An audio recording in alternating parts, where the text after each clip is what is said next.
ستافی نووسینگەی هەولێری دەستگای خێرخوازی بەخشینە ئامادەکاری دەکەن بۆ دابەشکردنی 178 میلیۆن دینار بەسەر هەژار و کەم دەرامەتان و بێباوکان.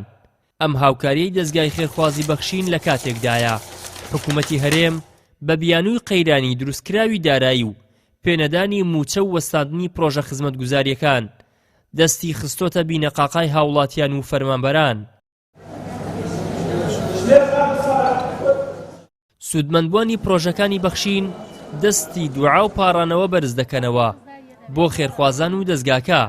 یەکێک لەو سوودمەندبووانە باز لەوە دەکەن بەخشین بۆتە کۆڵەگەیەک کە ئێمە توانی ومانە ژیانی خۆمانی لەسەر ڕاگیر بکەین.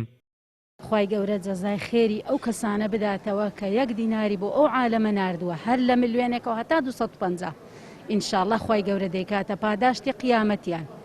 خوای گەورە خۆیان و خانەوادەیان پڕ بکا لە خێر و بەرەکەت و لە ئیمان. خوای گەورە سەلامەتیان کا بیان پارێزە ئینشاءڵڵا.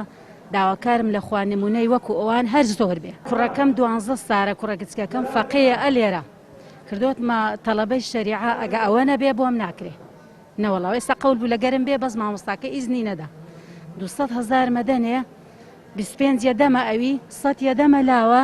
زۆر سپاسی ئەو دەستگای دەکەن کە هاوکاری ئەو هێتیمان دەدەن یارمەتیان دەدەن یعنی بە هەموو ئەچی یەکەم جار خوا دوایش ئەو دەستگای یعنی چاومان لێ بەڕاستی خزمەتی بێ باوکان دەکەن زۆریش مەعانەتمان کەم دەکاتەوە خوا خێریان بنووسیت دەستان خۆش خوا خێران بنووس خوا گەورە ئیشڵا لەمو جێ پاراشان داتەوە دۆخی بارۆزمان بەخشین دەبێ پێ بەڕێوە ناچین خوای گەورە لەمو جێیان پارێزی خوای گەورە خوا خێری هەموو خێران بنووسێت خوای گەورە پاراش هەمویان داتەوە لە پاڕ ڕەمەزان و ناوێ لەگەڕاوەتەوە یەک ساڵ لەگە خوا خێران بنووسێت زۆریاتمان داوە لەمە شتێکی.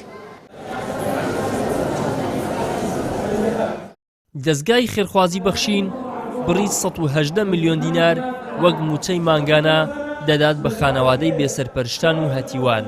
بڕی 210 میلیۆن دیناریشی بۆ کڕینی جلوبەرگ و پێداویستی دەژن داوە بە خانەوادەی بێباوکان و هەژار و کەم دەرامەتان.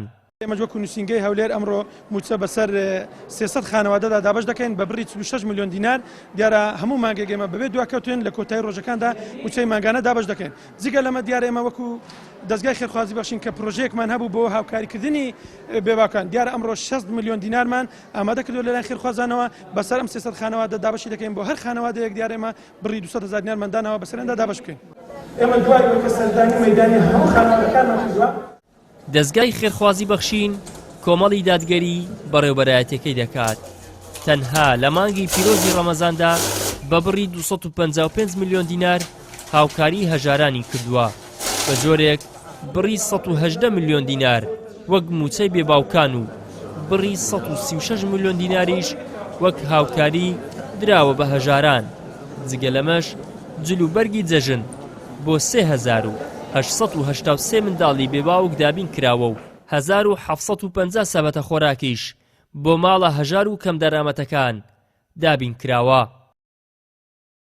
ئیدریس محەممەد، کەناڵی ئاسمانی پەیام، هەولێر.